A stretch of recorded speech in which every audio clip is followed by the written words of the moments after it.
அவையில் வீற்றிருக்கும் அனைவருக்கும் என் முதற்கண் வணக்கத்தை தெரிவித்துக் கொள்கின்றேன். இம்மை பயக்குமால் ஈய குறைவின்றால் தம்மை விளக்குமால் தாமரா கேடின்றால் எம்மை உலகத்தும் யாம் காணும் கல்வி போல் மம்மக்கருக்கு மருந்து என்று கல்வியின் பெருமையை சொல்லும் இந்த நாளடியார் பாடல் நம்முடைய மயக்கத்தை தீர்க்கக்கூடிய மருந்து கல்வியை போல் எதுவும் இல்லை என்கின்றது. கற்கால மனிதனின் எண்குறிகள் முதல் இன்றைய இணையவழி கற்றல் வரை கல்வியும் மனிதனோடு சேர்ந்து பரிணாம வளர்ச்சி பெற்றுள்ளது. கேடில் விழுச்செல்வம் கல்வி ஒருவருக்கு மாடல்ல மற்றையவை, கல்வி ஒருவருக்கு விலைமதிப்பற்ற செல்வம் என்கின்றார் திருவள்ளுவர். அத்தகைய கல்வியை எல்லைகள் கடந்து உலக மக்கள் அனைவருக்கும் கொண்டு சேர்ப்பதில் தொழில்நுட்பம் பெரும் பங்காற்றுகிறது. கல்விக்கான தொழில்நுட்ப வளர்ச்சியில் பெரும் கண்டுபிடிப்பாக திகழ்வது ஜெர்மானியரான ஜான் குட்டன்பெர்க்கின் அச்சு எந்திரமாகும்.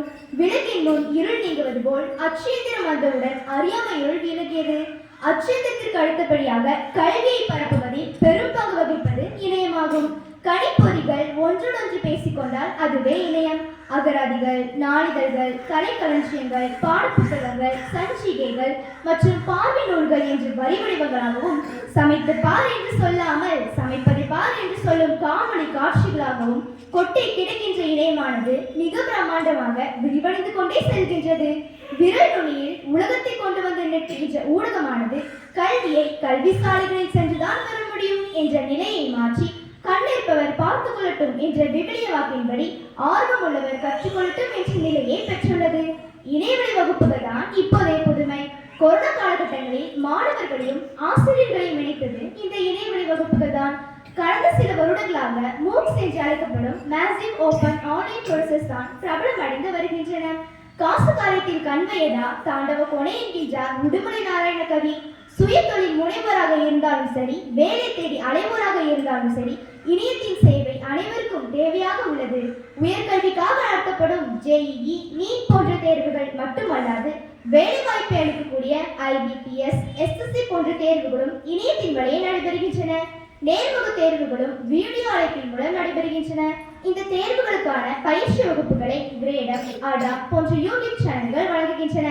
பல்வேறு துறை சார்ந்த பாட புத்தகங்களும் ஓப்பன் புக்ஸ் என்று அழைக்கப்படும் திறந்த புத்தகங்களும் பல துறை வல்லுநர்களால் அனைவரும் தரமான கல்வி பெற வேண்டும் என்ற எண்ணத்துடன் இலவசமாக இணையத்தில் கிடைக்கின்றன. எல்லா நன்மையிலும் சில தீமைகள் இருப்பது போல தொழில்நுட்பத்திற்கும் சில தீமைகள் உள்ளன. மாணவர்கள் கல்விக்காக மொபைல் எடுக்கும் பொழுது விளையாட்டு, சமூக வலைத்தளங்களில் அதிக நேரம் செலவிடுகின்றனர். ஆன்லைன் கல்வியால் ஆசிரியர் மாணவர்களிடையே உள்ள நேரடி தொடர்பு குறைந்துள்ளது. அதிக நேரம் திரையை பார்ப்பதால் கண்ணெரிச்சல், தலைவலி, உடல் சோர்வு ஆகியவை ஏற்படுகின்றன. மனிதன் மனிதனாக வாழ மதிப்பை இழக்காமல் கருவியாகவே இருக்க கட்டுப்பாடு நமக்குள் வேண்டும். விதிவழி செல்லும் மதிப்போல விளம்பரங்களை தொடர்ந்தும் செல்லலாம்.